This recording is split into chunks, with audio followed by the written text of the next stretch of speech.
할렐루야. 9월 21일 월요일 큐티 영상 시작하겠습니다.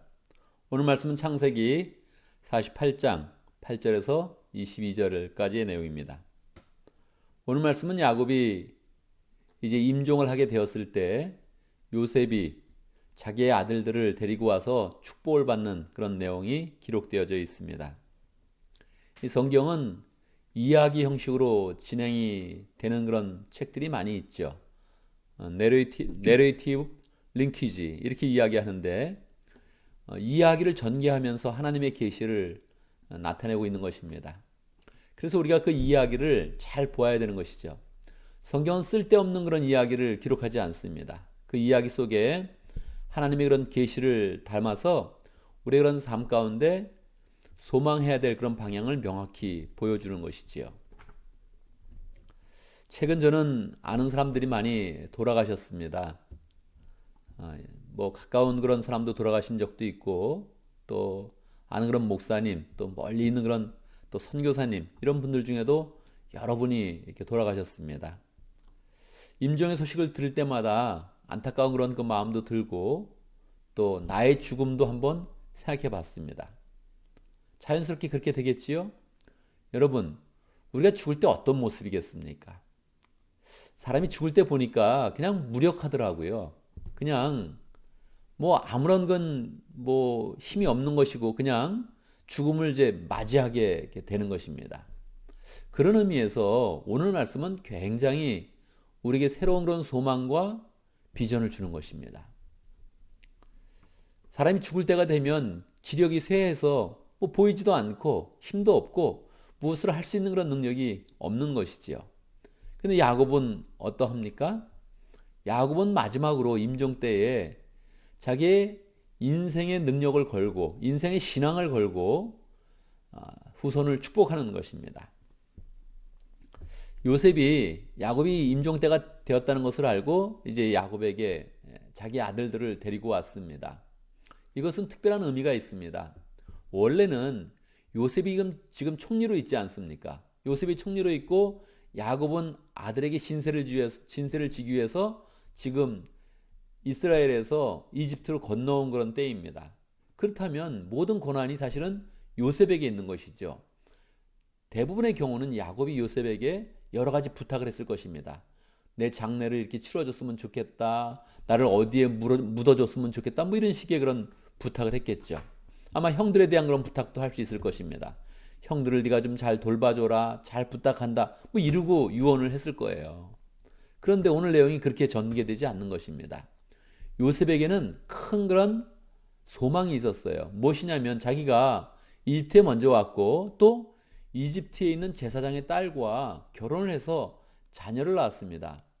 요셉은 뭐 자기의 그런 인생을 생각하면 여기서 아무나 어려움 없이 그냥 잘 살 수 있고 이집트에서 뭐 성공 가도를 달릴 수 있을 거예요. 자기 아들들도 잘 교육해서 뭐 그렇게 이집트에서 살게 하면 거기에서 상류층에서 잘 살 수 있을 것입니다. 그런데 요셉은 그 마음을 접은 거예요. 이집트에서 잘 된다고 하는 그런 생각을 접은 거예요. 그리고 지금 자기의 아들들을 이스라엘 지파에 정확히 편입시켜야겠다 이런 마음을 가진 것입니다. 그래서 요셉은 아버지에게 그 아들들을 데리고 올 때 아버지 제 아들들입니다 이렇게 자랑하는 것이 아니고 아버지 이 아들들을 아버지의 아들로 삼아서 이스라엘의 자녀로 삼아서 하나님께서 이스라엘을 큰 민족으로 세워주실 것인데 이 민족 가운데 좋은 그런 조상으로 그렇게 선조로 세우고 싶습니다. 이러고서 데리고 온 것이에요. 자, 그래서 1절 보면 이스라엘이 요셉의 아들들에게 보면서 물었다. 이스라엘이라고 이렇게 기록한 것은 야곱의 그런 상태가 더욱더 신앙적이고 영적이다 이런 것을 나타내는 것이죠. 이 아이들이 누구냐?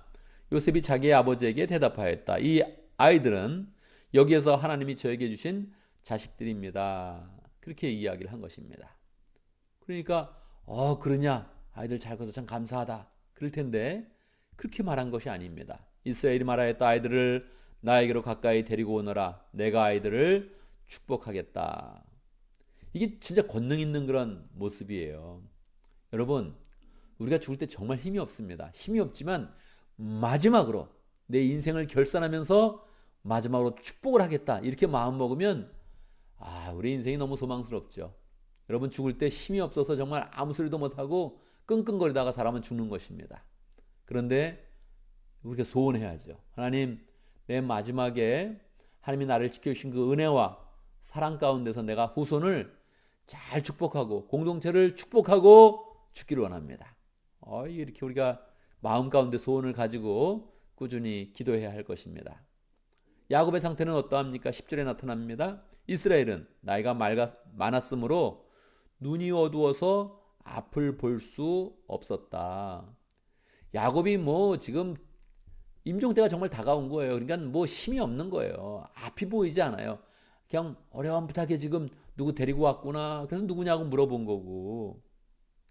지금 누군지를 구별하지를 못하는 거예요. 요셉이 두 아들을 아버지로 이끌고 가니 야곱이 그들에게 입을 맞추고 끌어안았다. 그러고서 이제 감사하다고 생각을 하는 거예요. 너무너무 감사하다. 그래서 이제 아이들을 이제 축복을 하려고 그런 거예요. 13절 보면 그런 다음에 요셉은 두 아이를 데려다가 오른손으로 에브라임을 이끌어서 이스라엘의 왼쪽에 서게 하고 왼쪽으로는 므낫세를 이끌어서 이스라엘의 오른쪽에 서게 하였다. 그래서 이제 오른손은 장자 므낫세를 이렇게 손을 얹고서 기도할 수 있도록 인도하고 왼손으로는 에브라임 차자 두 번째 아들 에브라임을 축복할 수 있도록 그렇게 이제 눈이 잘 보이지 않으니까 아들들을 잘 코앞에 이렇게 둔 거예요. 그런데 14절 그런데 이스라엘은 에브라임이 작은 아들인데도 그의 오른손으로 에브라임의 머리 위에 얹고 므낫세는 맏아들인데도 그의 왼손을 므낫세의 머리 위에 얹었다. 야곱이 그의 팔을 엇갈리게 내민 것이다. 야곱이 지금 눈에 보이지가 않아요. 그래서 이렇게 본능적으로 안 거죠. 오른쪽에는 좀 큰 애를 낳았구나. 왼쪽에는 좀 작은 애를 낳았구나. 그리고 안 거예요. 이제 축복 기도를 하면 되는 거예요. 여러분 마지막이니까 다 좋은 얘기 할 수 있잖아요. 마지막이가 축복으로 이 말 저 말을 할 수 있는 거예요. 그런데 야곱은 지금 성경에서 계속 그렇게 기록하지 않습니까? 이스라엘이. 그래서 야곱이 지금 성령이 충만한 거예요. 마지막 기력도 없고 이제 죽을 때가 정말 다 됐는데 마지막으로 온 힘을 다해서 축복하기 원하는데 또 하나님의 계시가 그의 그런 마음 가운데 임한 거예요. 그래서 내가 그냥 좋은 말을 하는 것이 아니라 하나님의 능력 가운데서 하나님의 성령에 의지하여서 이 아이들을 축복하기 원하는 거예요. 그런데 축복하려고 딱 보니까 하나님의 계시가 진짜 임한 겁니다. 임해서 구체적으로 축복하기 원하는 거예요. 므낫세와 에브라임에 대해서 구체적으로 축복하기 원하는 거예요. 축복하려고 보니까 하나님의 뜻은 에브라임이 더 큰 지파가 되네. 지금 요셉이 자기의 아들이었는데 하나님이 요셉을 축복하여서 이 두 아들에게 요셉의 그런 분깃을 두 배로 나누어서 큰 아들 작은 아들에게 두 지파로 만들어서 지금 주려고 하는 것입니다. 근데 하나님의 뜻은 이 에브라임 지파가 좀 더 커진다는 거예요. 이건 정말 하나님의 뜻이죠. 이거는 우리가 어떻게 할 수 없는 거죠. 분명히 하나님은 이 차자에게 동생에게 더 큰 축복을 준다는 거예요. 그래서 눈도 보이지 않는데 그 손을 엇갈려서 축복을 한 거예요. 이게 정말 그냥 좋은 소리 그냥 하는 것이 아니라 하나님의 뜻이 정말로 선포되는 것이고 하나님의 계시가 임했다는 것을 정확히 보여주는 것이죠. 저도 그런 적이 한 번 있어요. 저도 임직식 때 두 사람을 축복기도 하는데 임직시니까 마지막 이제 안수기도죠. 안수기도를 하는데 이상하게 두 손 중에 한 손만 뜨겁고 한 손은 너무 냉랭한 거예요. 이거 너무 강렬해가지고 이게 뭐지? 그래서 저도 기도를 하다가 하나님, 이 왼쪽에 있는 사람도 축복해 주셔야죠. 그래서 이제 저도 기도하다가 계속 끝까지 기도하는데 오른쪽은 뜨겁고 왼쪽은 차가우니까 기도하다가 손을 엇갈려서 그냥 기도를 했습니다. 반 정도 지나서 한쪽에 기도를 하고 나서 반 정도 지나서 하나님 이 오른쪽에 있는 사람만 이 성령 충만해서는 안 되겠는데요, 하나님. 그래서 손을 엇갈려서 기도를 했어요. 이게 10년이 지난 그런 일인데 저도 기억이 너무 생생하죠. 하나님의 뜻이 무엇인가? 왜 하나님은 두 손으로 기도를 하는데 왜 한 손에만 뜨거움을 주셨을까? 뭐 시간이 지나고 나서 저는 알게 됐죠. 하나님의 뜻이 정말 있었구나 이게. 이 두 사람 중에 한 사람만 성령 충만하는 거구나 하는 거를 결국은 이제 알게 됐죠.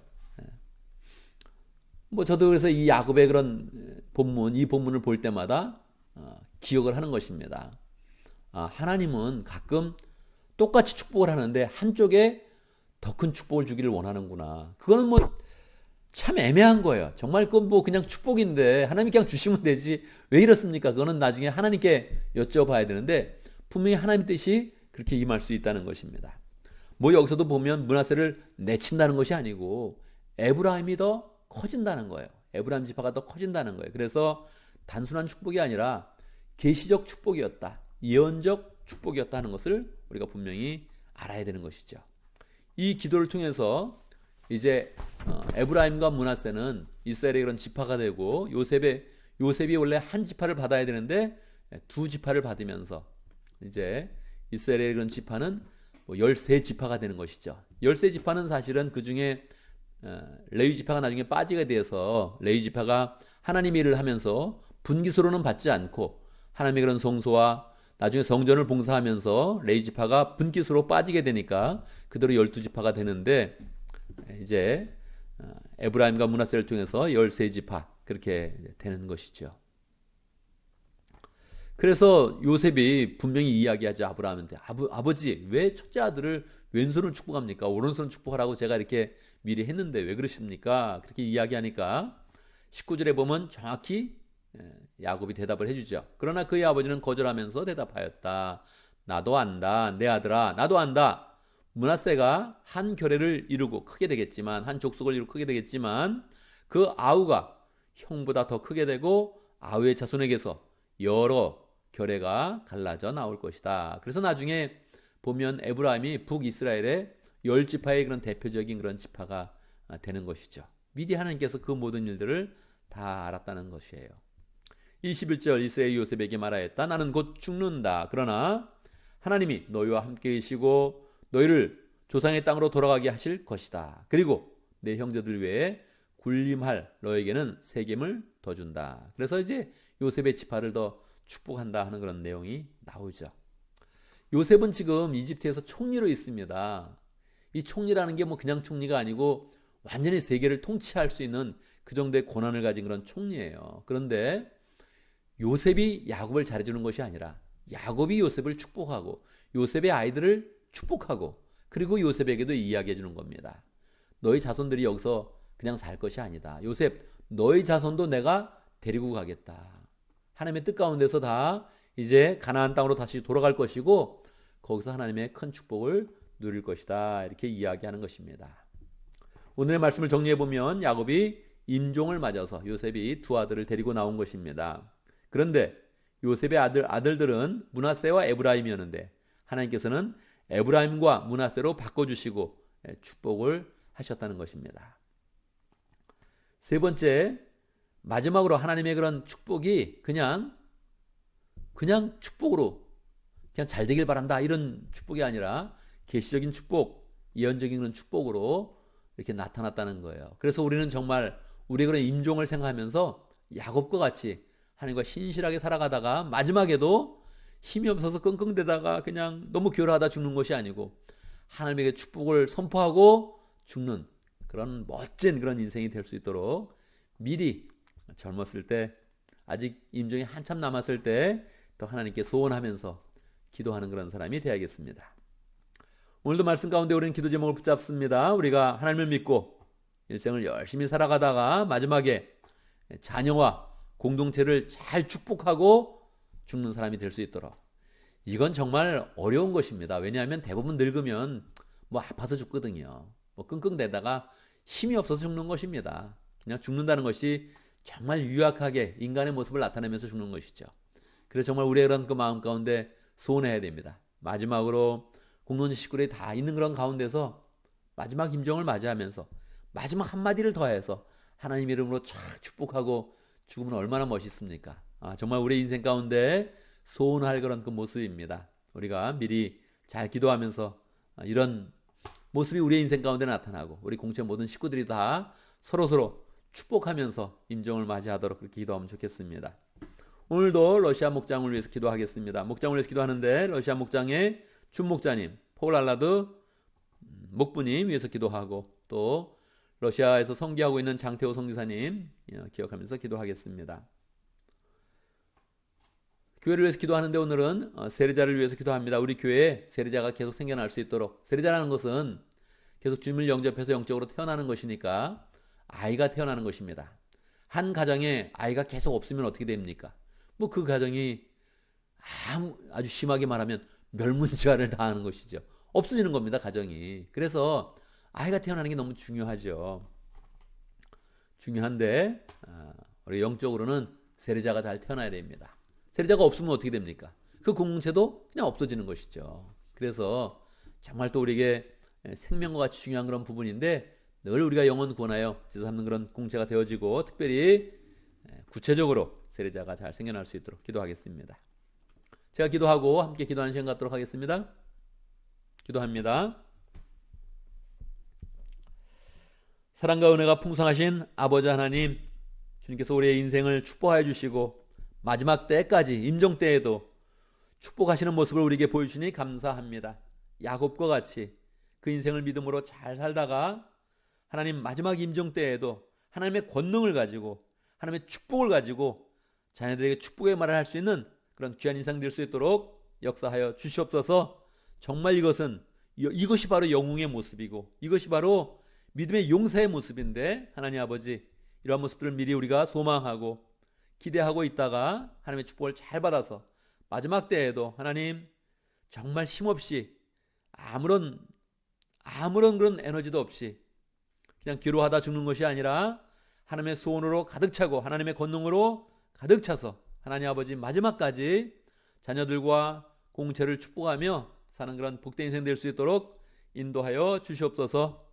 하나님 아버지 오늘도 목장을 위해서 기도합니다. 목장에 하나님의 계시와 은혜와 사랑이 담겨져 있는데 하나님 우리가 목장을 잘 세워갈 수 있도록 인도하여 주시고 목장을 통해서 하나님의 역사를 펼쳐갈 수 있도록 인도하여 주옵소서. 러시아 목장의 준 목자님 폴 알라도 목부님 주님께서 축복하여 주시고 하나님 은혜 가운데 굳건히 서서 많은 사람에게 복음을 전할 때마다 그 사랑이 잘 전달되게 하시고 화답받게 하여 주시고 목장이 세워지게 하시고 구원의 역사가 러시아 목장 가운데 잘 일어날 수 있도록 인도하여 주옵소서. 러시아 지역에 사역하는 장태호 선교사님 축복하시고 그 사역 가운데 은혜를 더하여 주시고 하나님 러시아 지역에서 많은 사람들을 전도할 때마다 하나님의 복음이 그 속에 잘 뿌리내릴 수 있도록 역사하여 주시옵소서. 하나님 오늘도 우리 공동체 가운데 함께해 주시고 우리 공동체 가운데 영혼을 사랑하는 마음 주시고 영혼을 구원하는 능력이 나타날 수 있도록 인도하여 주시고 세례자가 잘 세워질 수 있도록 주님께서 축복하여 주시옵소서. 늘 새롭게 영혼을 구원하는 일을 잘 감당하면서 우리 공동체가 시간이 갈수록 더 풍성하고 은혜가 넘치고 소망이 넘치는 공동체 될 수 있도록 인도하여 주옵소서. 예수님의 이름으로 기도드리옵나이다. 아멘.